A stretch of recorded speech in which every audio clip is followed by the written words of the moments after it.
Radio. Radio. When I was a kid, I got really into radio probably when I was like in middle school. I learned the power of recording songs off of the radio, making mixtapes, and then the power of calling in, right? To call in and be that lucky number 7 or caller 3 or whatever to win concert tickets, or to call in the request line and get your favorite song played. It was magical, and you were talking to a DJ, and a DJ was basically a celebrity for us back then. So I just always loved radio.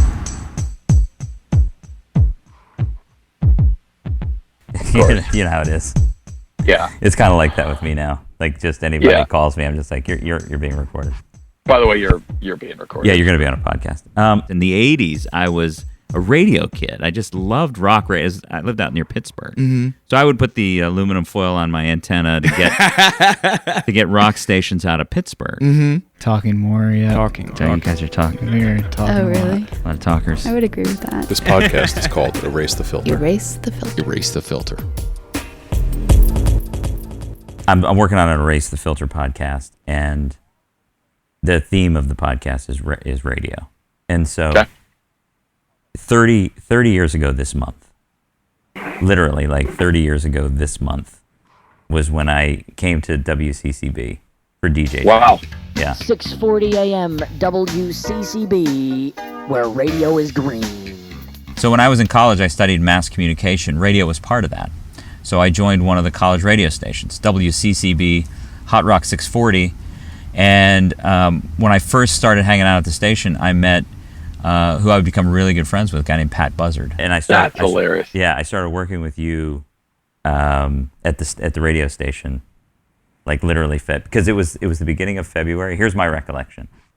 It was the beginning of February when we had Battle of the Bands, and I had played the set with Captain Trips.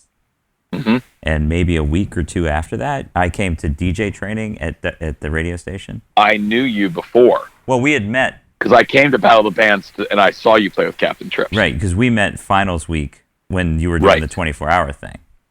Exactly, yes. But when I came for DJ training afterwards, you were like, hey, man, listen. Yeah, like, here, sit down. Let me show you something. Let me talk to you for a minute, because I need. So here's this thing. Yeah. I'm gonna make this. Here's my offer. In a world of famine and disease, crime and hatred, people killing people, the last thing we need is for our children to be involved with mind-altering substances. As the children grow, they may feel the desire to escape. We must teach them that there are more positive things that they can do, besides experimenting with mind-altering substances. Ah, what the hell? Hot Rock 6:40 a.m. Just thought we'd throw in our 2 cents. Here's my offer. I'm going to give you a show. I'm going to give you a show, and you don't have to go through DJ training. I'm going to show you the ropes, and you're going to be fine. And everything's cool, and all you got to do is just teach me how to play this guitar. Yeah, you play this guitar. You teach me how to play this guitar, and you'll go far, kid. Yeah, that's it. And so that's my recollection of it. But it was 30 years ago. That is that's crazy. Isn't that if I'm crazy? being honest. Look at that line for Chick-fil-A. It's all the way out to fucking Fruitville Pike. That's unbelievable. Look like you never had chicken before. Yeah, look at that. Jesus Christ.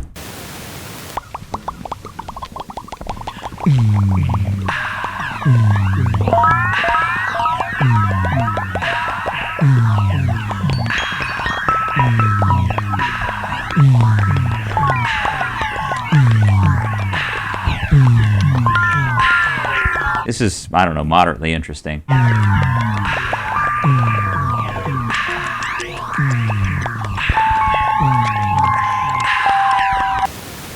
We're used to the sound of a phone because of call-in talk radio. We're going to go to line 3. This is, Dave in Seattle. Another one of my lifelong friends who I shared time with at the college radio station is Dave Ballard. Mm-hmm. Now, maybe young kids don't fucking know what I'm talking about. You know what I mean? Like, maybe they're just like... Yeah. They don't even know what I'm talking about. Yeah. But when we were kids, you would have the request lines and caller 3, would call in and win the tickets to the concert, and you would hear them on the radio.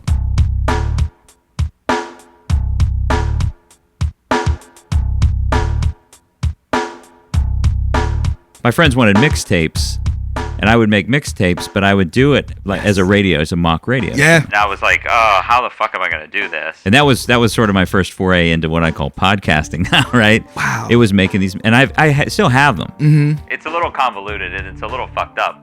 It's a little OCD. This whole thing got inspired by a couple things.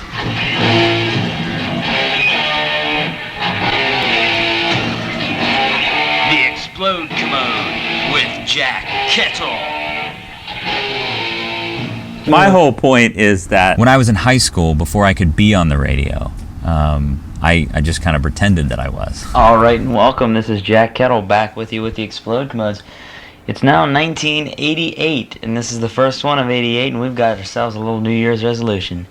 For anyone who used to like, Wimp metal, Poison, get out of the way. Here comes some real heavy metal. Ton of Bricks, Metal Church. I made a show called The Explode Commode. These were like my mixtapes that I would pass around to my friends. Jack Kettle with you here on the Explode Commode, and we're going to be wrapping it up. This is going to be our last song from the Thrash Bash. This is going to be, sad to say, the last song of Explode Commode number 8. But I didn't stop at just, talking between songs. I actually made commercials. I made bumpers. I made all this stuff that you would hear on a real radio show. I even got other people to be guest hosts and to help me do commercials, like my brother, Dirk Eatonhauser. Bash 'em, smash 'em, or crash 'em. If you wreck your car, bring it to Eatonhauser's Auto Repair on the other corner of 5th and 6th in Barnesboro. And remember, if you can't crash 'em, we can't fix 'em.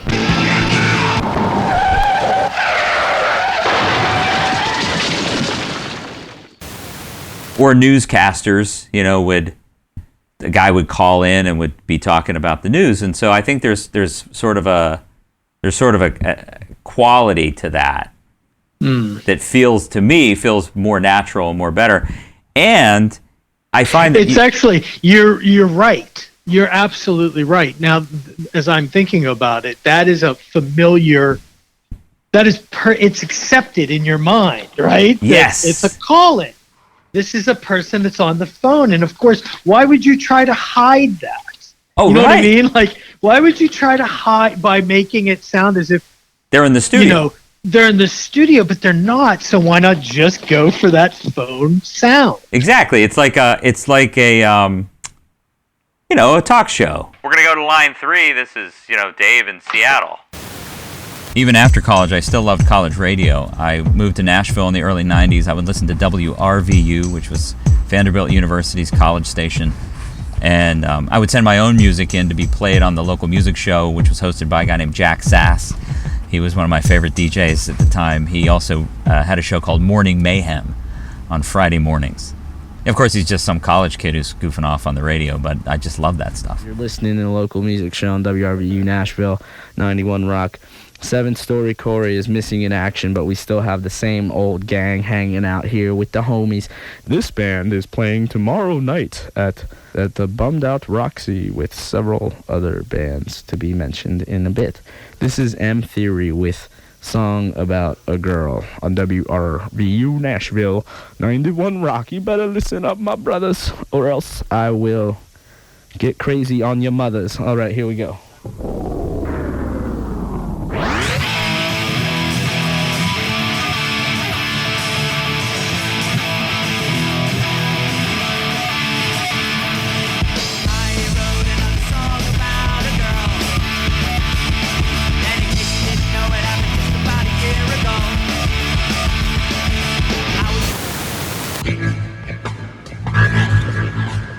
Now I know what podcasts are. Erase the filter. You're listening to Morning Mayhem on WRVU Nashville, 91 Rock with Jack Sass. All right, we're about to... Jesus is there, and Krylon came down this week to just chill.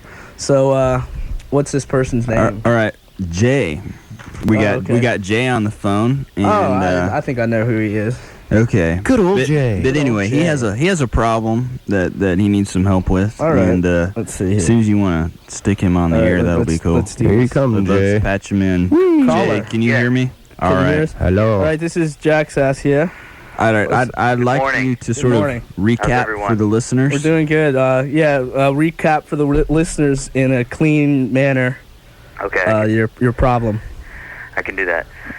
My problem is this. Since Morning Mayhem went on the air, I've been a fan. I've listened to about every episode. I didn't listen last week, but I listened. I wasn't on last week, so you didn't miss anything. Okay. I think my favorite one was the one that opened with the double shot of the Doors and then the Johnny Cash song. Really? The favorite. I don't remember that one, but I'll take your word for it. That was the best one. Anyway, here's the problem. I'm in this rock band. Yeah. And so I don't make any money. Yeah. So I have to work. Yeah. And I was working at a job where I could listen to the show. Every week I listened, tuned in faithfully. Yeah. I got laid off. Oh, man. So I'm now unemployed. Okay. But I got this other job. Okay. Starting next week. Oh, no. Yeah.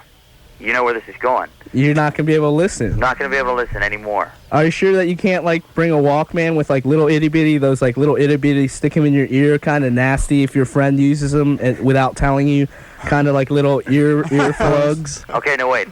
I can take a radio to work. Okay. But the job is in Franklin. Oh. And it's in a building with a bunch of computers, and you can only get 2 stations. Oh, no. And I'll put it to you like this, they aren't yours. Yeah, Franklin's kind of a weird town, I must admit myself. Yeah. So anyway, the problem that I'm having with, and I've been fighting with this all morning, I was at the dry cleaners, and then I was at the bank, and it's just been driving me up a wall, is what I'm going to do without being able to listen Friday morning. Well, you're going to have to get a new job, man. Yeah, quit your job. There's no sense in doing that. Quit your other job. Why be miserable? I can't quit my job because I'm in a rock band. Yeah, you can. Quitting jobs is what. Okay, well, here's what you do. Okay. Here's what you do. All right, you tell your employer that you have a good opportunity to possibly give them a promotion when you come down to participate in the Morning Mayhem Olympics on March 28th on Friday. So I go to work late that day. You'll go to work late that day, but you'll tell them that, like, you know, we'll let you mention over the air, like, the business name. You can't fire me because I quit. We're gonna go to line 3. This is, Dave in Seattle. This is, Dave in Seattle. Your building where you work at, right? Right. You probably can't smoke in there, right? Because you mentioned computers. You can't even smoke on the ground. No way. You have to get in your car, and you have to drive off of the ground, onto a public road, and park your car. Got another question. Smoke in your car there. Where the heck do you work? And why would you want to work there? I don't know if I should say. Okay, maybe you shouldn't, but maybe you should just start going on 2-hour smoke breaks in the morning from 8 to 10. That's what I think you should start doing. I mean, forget lunch. You don't need no lunch at noon. Just go early. Say, I don't need lunch. I need something in between lunch and breakfast with a nice slice of cantaloupe on the side. I'm going for brunch. I was thinking about this today, and I was thinking that the Gear Daddies and the Judy Bats and Kitchens of Distinction are 3 bands that I absolutely 100% would have never heard of had it not been for college radio. The absolute pinnacle of a band I would have never heard of, and certainly never would have traveled to see, and certainly wouldn't have had nothing but the greatest memories of. But it's the Judy Bats. Yeah. I loved the Judy Bats. I bring them up all the time.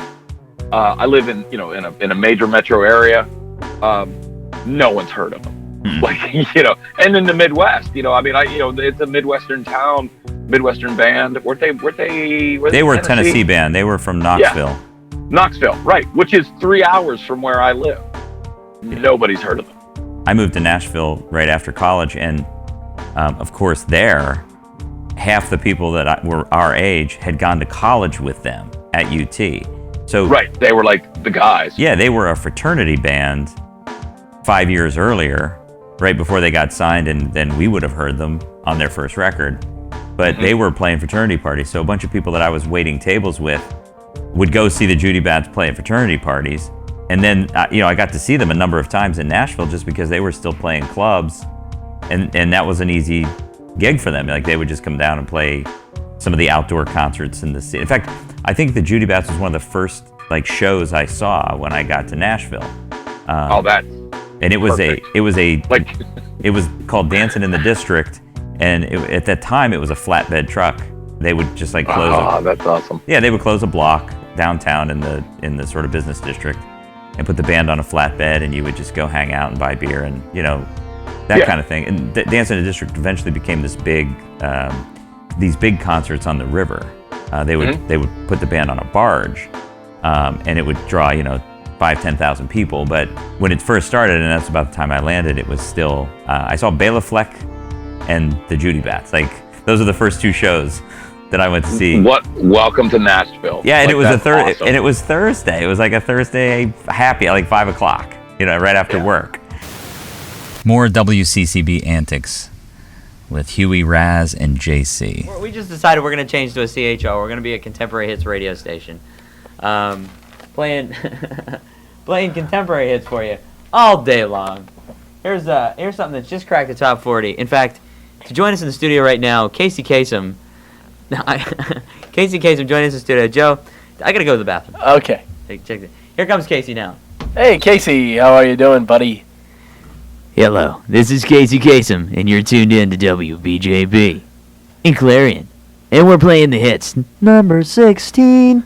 This is a band that hails from a city that was named after a dog whose aunt's grandmother's sister's maids.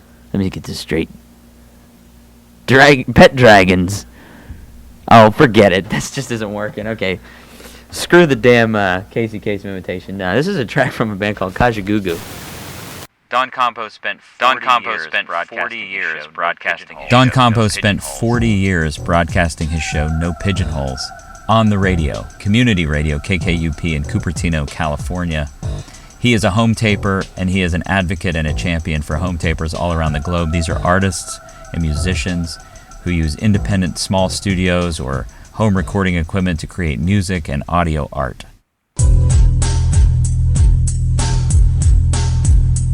Oh, we got a great show lined up for you today from Pennsylvania.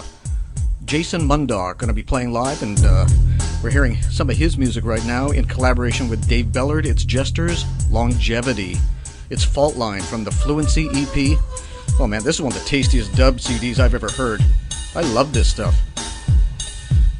Right before that, we heard Joe Manichetti with the introduction to No Pigeonholes. A lot of great stuff. And at this time, I want to formally introduce a friend of mine that I've known for many, many years now, but the first time I've met him just in the last hour or two. His name is Jason Mundock. He's from Lancaster, Pennsylvania. Jason, welcome to No Pigeonholes. Thank you. Thanks for having me. You're brought here by business, but the business we're going to use you for is to play live and to play your fantastic CDs. You've been at music for a long, long time, Jason. Let's sketch out your career for those people that maybe do not know something about your label. You've lived in Pennsylvania now and have a current recording project called The Living Fables. But let's go back a few years right now to the time of your Artichoke CD. This was your debut CD, correct? Actually, things go back a little bit further than that, but I was introduced to you around that time, 1998, and yeah, it's been a long time now, and it's kind of weird to say that, looking back over the years. I really started recording around 1990, and I did it in with 4-track cassettes, cassette recorders, and I did a couple. I was in college up in northwestern Pennsylvania at the time. I grew up near Pittsburgh, and I was at a small university and got my hands on a 4-track recorder and started making cassette releases, mostly to sell at shows and trade for a couple of bucks and pass them out to anyone who would listen to them. And I did a couple of those in college, and then graduated from college in 1993 and headed down to Nashville to have a go at the music business. And while I was doing that, and I was a bass player, I played with a lot of singer-songwriters and that sort of thing, semi-professionally. By semi-professionally, I mean, I scraped a living by working odd jobs and then would play, as much as I could. And but I kept doing my own thing on 4 tracks. And so by the time Artichoke happened, which was really my first excursion with my own music in a bigger studio, I had done about 5 cassette releases up at that point, and yeah. So Artichoke was this everything was demoed on the 4-track, and I met a really cool engineer who had a small studio, and so we went in and we cut that record basically at night, and then I sent it over to you, and that's kind of where you were introduced to the happenings. And this is 91.5 KKUP in Cupertino, music of Jason Mundock. It's called From the In-Between. It's called Notebook. One of the reasons I love podcasting is because it's radio, but I can do whatever the fuck I want. This is Jason Mundock. Thanks for listening to Erase the Filter. Show notes can be found at erasethefilter.com, and if you have feedback about the show, feel free to email me at jmundok, JMUNDOK, @gmail.com. And always remember, Open your mind. Be yourself. Erase the filter.